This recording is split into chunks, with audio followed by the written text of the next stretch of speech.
3 वर्ष पूर्व रहमान की आयु का व्युत्क्रम और अब से 5 वर्ष पश्चात आयु का व्युत्क्रम का योग 1/3 है तो रहमान की वर्तमान आयु क्या होगी। जय हिंद बच्चों, आज हम हल करने वाले हैं कक्षा 10 प्रश्नावली 4.3 का प्रश्न क्रमांक 4। तो चलिए हम मान लेते हैं सबसे पहले रहमान की वर्तमान आयु, जैसा कि जो ज्ञात करना होता है वही हम मान लेते हैं। तो हमने मान लिया रहमान की वर्तमान आयु।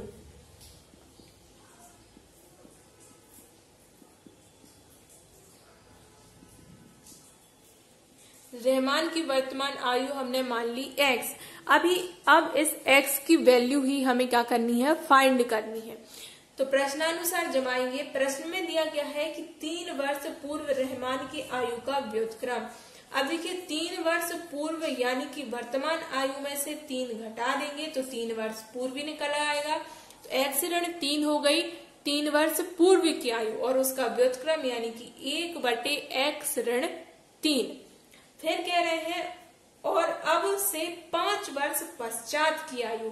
5 वर्ष पश्चात यानी कि वर्तमान आयु में कितना हम जोड़ देंगे, 5 जोड़ देंगे तो x धन 5 यानी कि 5 वर्ष बाद की आयु का व्युत्क्रम कह रहे हैं। व्युत्क्रम का योग यानी कि जोड़ना कितना है, का योग है 1/3। ये हमने प्रश्नानुसार जमा लिया है। एक बार फिर से समझिए।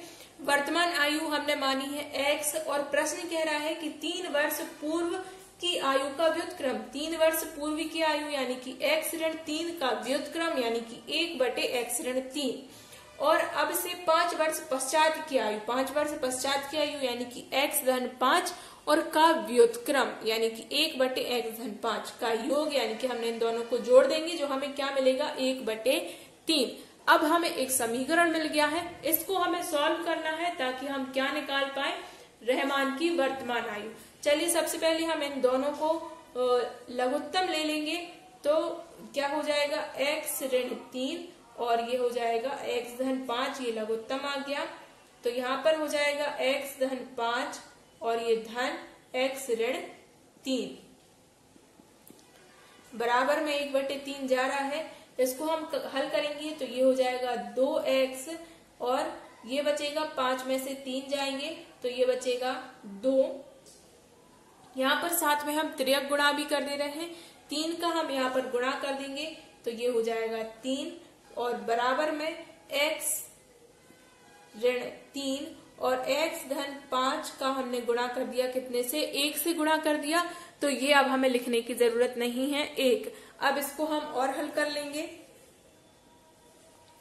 3 का गुणा हम अंदर कर देंगे तो ये क्या हो जाएगा, 3 दूनी 6x और 3 दूनी 6, ये हो गया धन का 6 बराबर x का गुणा x में करेंगे तो x का वर्ग हो जाएगा। इस x का गुणा 5 में जाएगा तो ये हो जाएगा 5x 3 ऋण का 3x और 5 तिया 15 तो ये हो जाएगा ऋण का 15, ये हो जाएगा ऋण 15।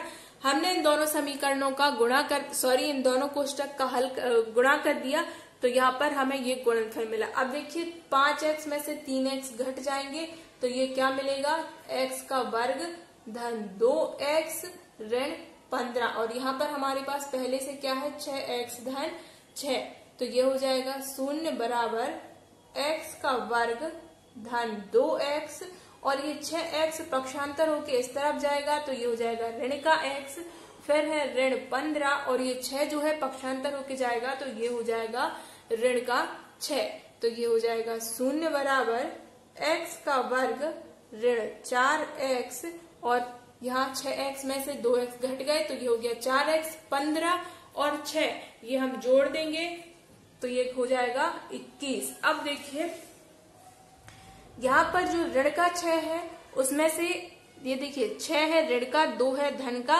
तो जब चिन्ह विपरीत होते हैं तो घटाना होता है, इसलिए यहाँ पर 6x में से 2x घट गया तो आया 4x। बड़ी संख्या है 6, बड़ी संख्या का चिन्ह आता है उत्तर में तो बड़ी संख्या 6 का चिन्ह है ऋण, इसलिए ऋण का 4x आया। ठीक इसी प्रकार यहाँ पर भी ऋण का 15 और ऋण का 6 ये दोनों चिन्ह ऋण और ऋण समान है, इसलिए इन दोनों संख्याओं का जोड़ना होगा। तो 15 में 6 हमने जोड़ा 21, बड़ी संख्या है 15, 15 का चिन्ह है ऋण, इसलिए यहाँ पर आया ऋण का 21। अब इसको हमने जो क्वेश्चन नंबर 2 सॉल्व किया था द्विघात सूत्र से, उसी सूत्र से हम इस समीकरण को सॉल्व करेंगे। ये समीकरण अब हम लिखा रहने देंगे बाकी। तो यहाँ पर हमें a की वैल्यू क्या मिल जाएगी, a की वैल्यू 1 और b की वैल्यू हो जाएगी -4 और c की वैल्यू हो जाएगी -21।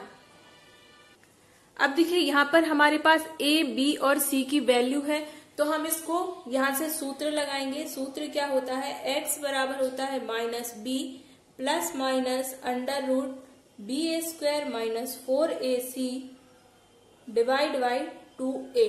बस इस समीकरण में हम a, b और c की वैल्यू रख देंगे। तो ये हो जाएगा x बराबर ऋण और ऋण का 4 धन अंडर रूट b की वैल्यू कितनी है -4 का स्क्वायर -4, a की वैल्यू है 1 और c की वैल्यू है -21 डिवाइड बाई 2 और a की वैल्यू क्या है 1। तो ये हो जाएगा x बराबर ऋण और ऋण जुड़ जाएगा, तो ये हो जाएगा धन का 4 धन ऋण अंडर रूट 4 का वर्ग हो जाएगा 16, ऋण 4 का वर्ग धन 16। फिर यहाँ पर इस ऋण का और इस ऋण का गुणा होगा, तो ये हो जाएंगे धन, और 21 का हम गुणा कर रहे हैं 4 में, तो ये हो जाएगा 4 एकम 4 और 4 दूनी 8, तो ये हो जाएगा 84 और बटे में कितना आया 2। तो यहाँ हो जाएगा 4 धन ऋण अंडर रूट 100 डिवाइड बाई 2। यहाँ पर हमें कितना मिल गया, 16 में 84 जोड़ दिए तो ये हो गया 100। तो यहाँ पर अब हम दोनों अलग अलग वैल्यू लेंगे, पहले एक बार प्लस लेंगे एक बार माइनस लेंगे, तो ये हो जाएगा x बराबर 4 धन, अब देखिए 100 का हमने वर्गमूल निकाला तो कितना आएगा 10, या यहाँ पर हम इस प्रकार लिख सकते हैं 4 धन ऋण 10 बटे 2।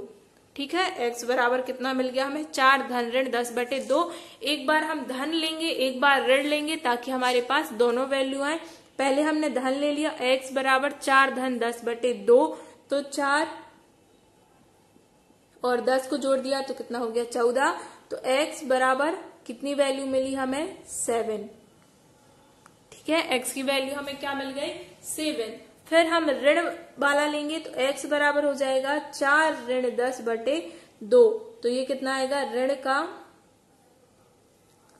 6 बटे 2। अब 6 बटे 2 यानी कि ऋण का 3। और क्या कभी किसी की आयु ऋणात्मक हो सकती है? नहीं हो सकती है। तो हम यहाँ पर लिखेंगे आयु ऋणात्मक नहीं होती। क्या कभी आपने कभी किसी की आयु सुना है कि आयु ऋणात्मक है? अगर ऋणात्मक होगी तो वो अपने पिछले जन्म में चला जाएगा। ठीक है, इसलिए आयु ऋणात्मक नहीं हो सकती। इसलिए रहमान की वर्तमान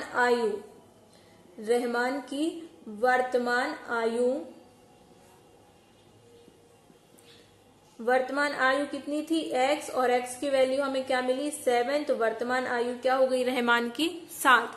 यही हमारा आंसर हो गया। देखिए हमें 2 आयु मिली, पहली मिली 7 और दूसरी मिली ऋण 3, और चूंकि ऋण माइनस में कभी किसी की आयु नहीं हो सकती है इसलिए हमारा आंसर क्या होगा +7 होगा। तो रहमान की वर्तमान आयु क्या हो गई 7। आप इस क्वेश्चन को अपनी नोटबुक में नोट कर सकते हैं। इस पूरी स्क्रीन का स्क्रीनशॉट लेकर इसको आप आराम से नोट कर सकते हैं, और इसी प्रकार से इस प्रश्नावली के बाकी जो क्वेश्चन हैं आप उनको सॉल्व कर सकते हैं। अगर आपसे कोई क्वेश्चन का आंसर नहीं आता है तो आप हमें कमेंट करके बताइए, मैं उस क्वेश्चन का वीडियो बना के आपके लिए डाल दूंगी। फ्रेंड्स, अगर आपको हमारा वीडियो अच्छा लगा हो तो इसे लाइक कीजिए, अपने सभी फ्रेंड्स के साथ शेयर कीजिए, ताकि जो बच्चे किसी कारणवश कोचिंग नहीं कर पाते या फिर उनका क्लास में अच्छे से पढ़ाई नहीं हो पाती है तो वो इस फ्री मैथ्स क्लास की सहायता से अपना कंप्लीट सिलेबस कवर कर सके और अपनी कक्षा 10 की गणित की तैयारी अच्छे से कर सके।